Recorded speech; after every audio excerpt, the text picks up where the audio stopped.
Picture this for a second. You just paid like $8 for this tiny, eco-friendly clamshell of organic strawberries. Which is definitely a premium price. Oh, absolutely. So you get them home, you wash them, you take that first bite, and suddenly you're hit with this absolute explosion of juice and aroma. Right. It's a completely different experience. It really is. I mean, it tastes like a completely different fruit compared to the conventional ones you bought, just last week. But here is the billion-dollar question we have to ask today. And it really is a billion-dollar question. Yeah, exactly. Are you actually tasting superior chemical-free agricultural methods, or is your brain just desperately trying to justify the $8 you just spent?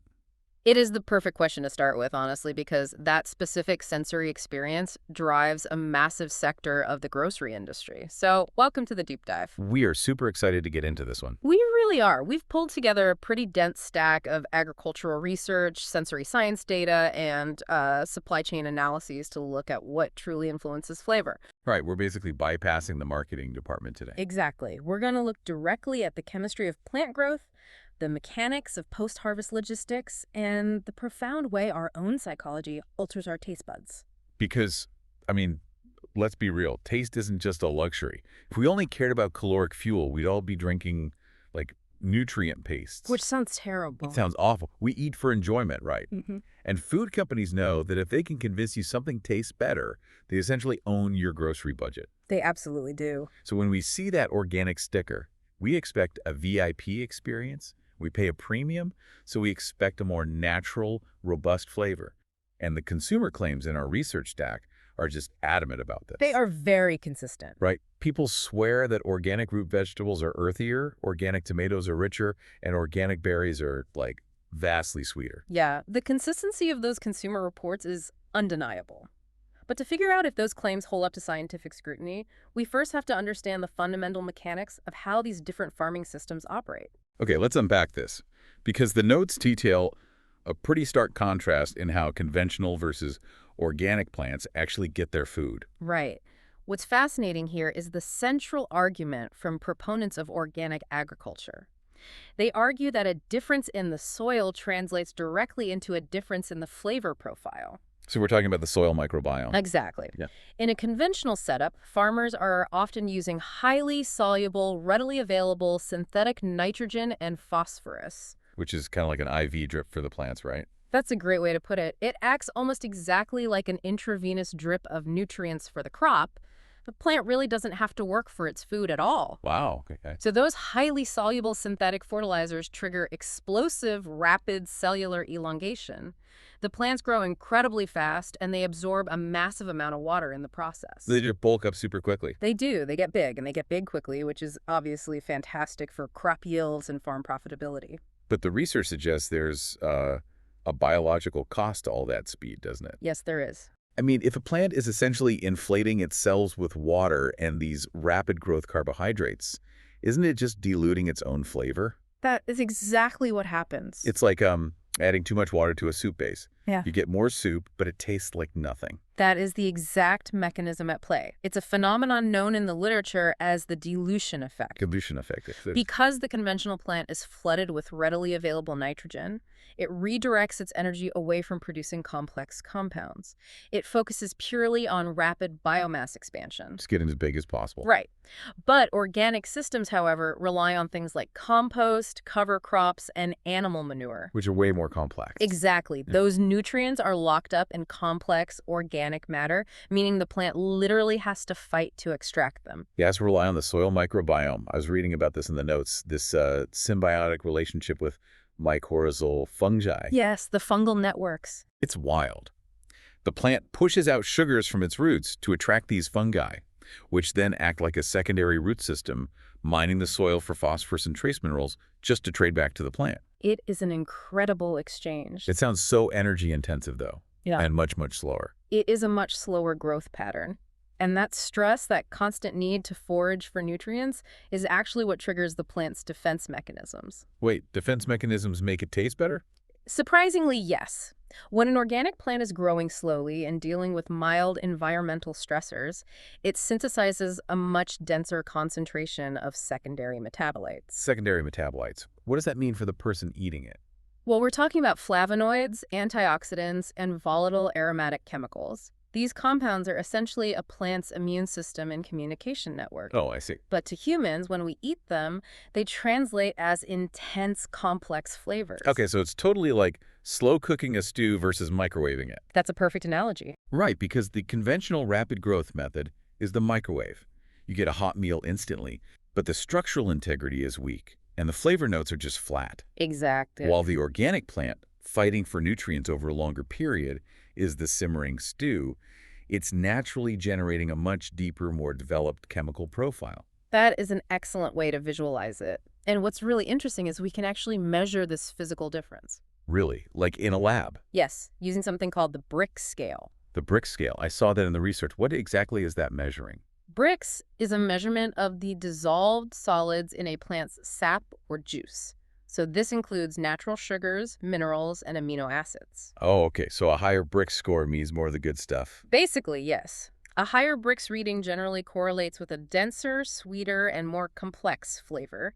And several studies in our stag do indeed show elevated Brix levels in certain organically managed crops, Specifically which ones? particularly in things like tomatoes, apples, and berries. Okay, wait, hold on.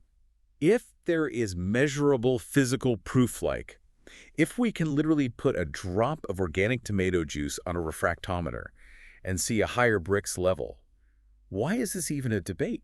That is the big question. Right, because if I'm holding a fruit with a demonstrably denser concentration of sugars and flavonoids, it should objectively taste better to every single person who eats it. You would think so. But the notes say the data on blind taste tests is notoriously scattered. Mm. So why the disconnect between the chemical reality and the human palate? Because you are assuming the fruit makes it from that organic soil to your mouth in that exact same pristine chemical state. Oh, wow. Yeah. And that brings us to the most disruptive variable in all of this research, which is the supply chain. The journey from the farm to the store. Exactly. The moment a piece of fruit is severed from the parent plant, its biological clock starts ticking. It continues to respire, but without the plant to supply nutrients, it starts consuming its own internal sugars and organic acids just to stay alive. Oh, man. So the metabolic processes don't just stop. The fruit is literally eating its own flavor while it sits in transit. It absolutely is. And this is why the journey from the dirt often matters significantly more than the dirt itself. That makes so much sense. When sensory scientists conduct large-scale, double-blind evaluations, they consistently find that crop variety and ripeness at the exact moment of harvest completely dwarf the farming method in terms of flavor impact. This highlights a massive confounding variable in the consumer data, doesn't it? It really does. The sources point out something called the farmer's market effect. Right. Because a huge percentage of people who passionately advocate for organic flavor are buying their food at local farmers markets or through those community-supported agriculture boxes. Those weekly farm shares, yes, which completely skews the variables you're experiencing. Because they're hyper-local. Exactly. You're no longer comparing an organic apple to a conventional apple under identical conditions. You are comparing local, hyper-fresh produce to something that has survived an industrial logistics network. Right. If I buy a tomato from a local grower, it was probably on the vine yesterday. It was allowed to stay connected to the plant and synthesize those volatile flavor compounds right up until the absolute peak of ripeness. Yeah, and that peak ripeness is crucial. But if I buy an organic tomato in, say, December from a supermarket in the Northeast, it was likely picked completely green in another hemisphere, so it wouldn't just turn to mush during transit. And that introduces the devastating impact of artificial ripening and cold storage. Devastating. It's really that bad. It is. When tomatoes are picked green for long-distance transport, they are often gassed with ethylene later in the journey. Ethylene. That's a gas. It's a natural plant hormone that triggers the color change, so it turns the tomato red.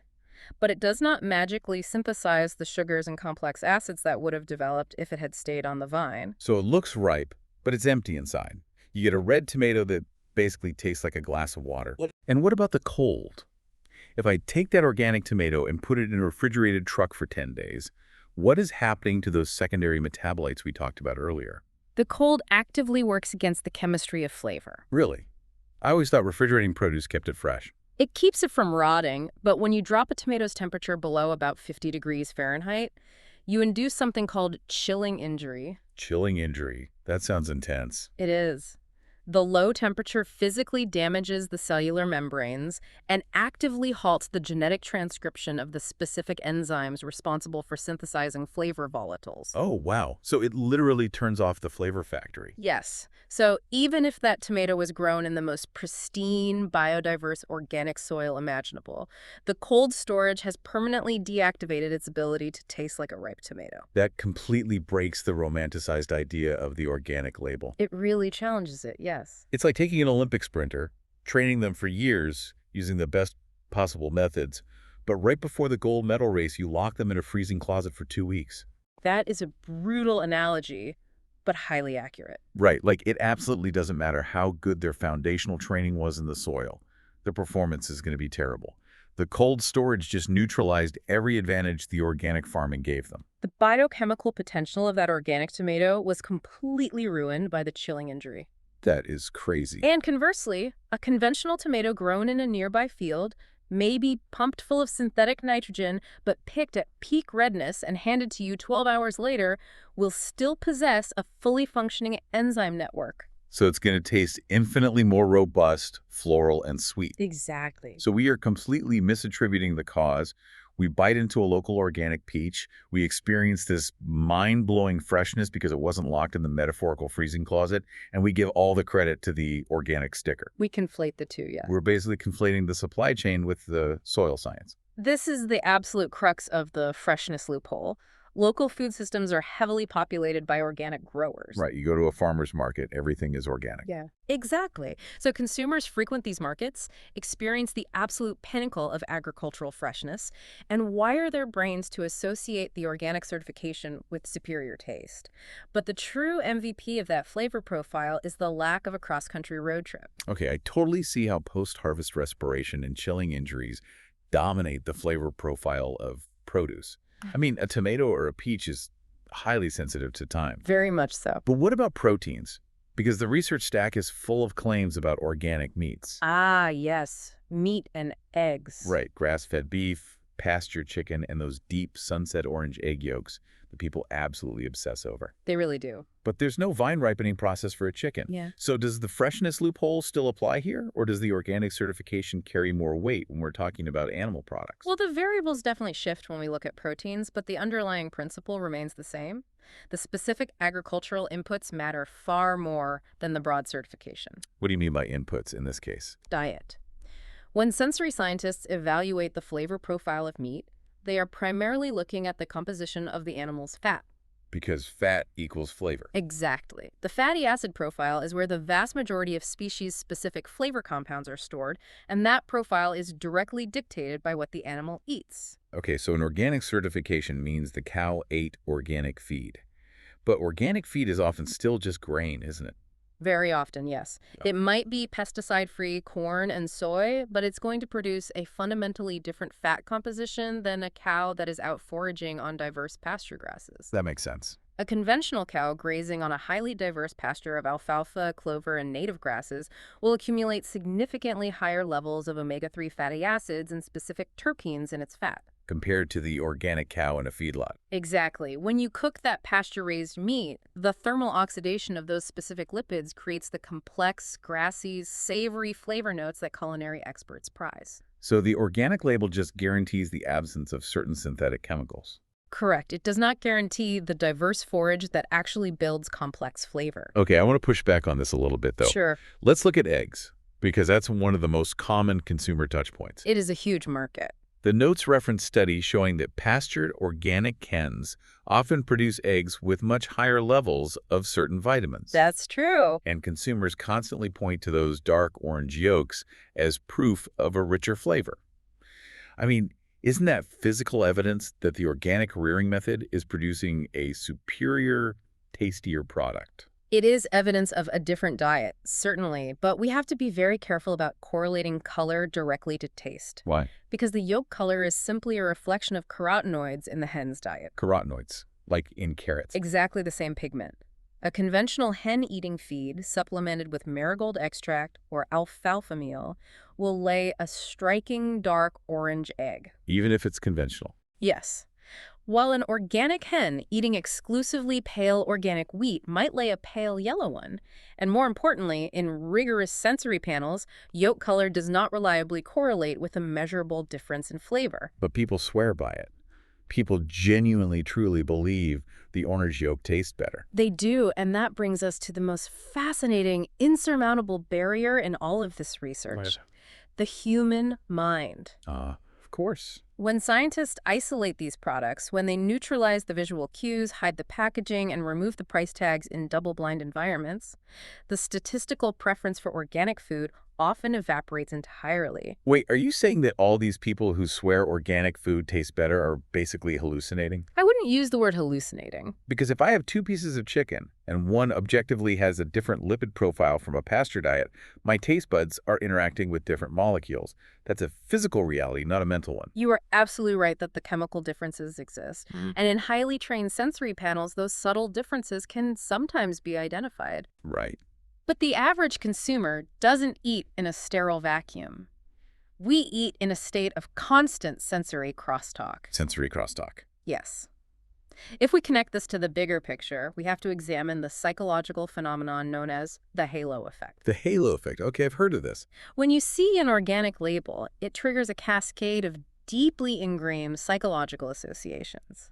Health, nature, premium quality, moral superiority, and environmental stewardship. Okay, so how does a moral or environmental belief actually physically alter what I taste? It's incredible how it works. Because it sounds like you're just describing a placebo, where I convince myself it's better just to feel good about my purchase. It is far more powerful than a simple conscious placebo. Your brain's olfactory bulb, which processes smell and flavor, is heavily networked with the areas of your cortex that process expectation, visual cues, and memory. Oh, wow. So they physically talk to each other. Yes, this is called cross-modal sensory perception.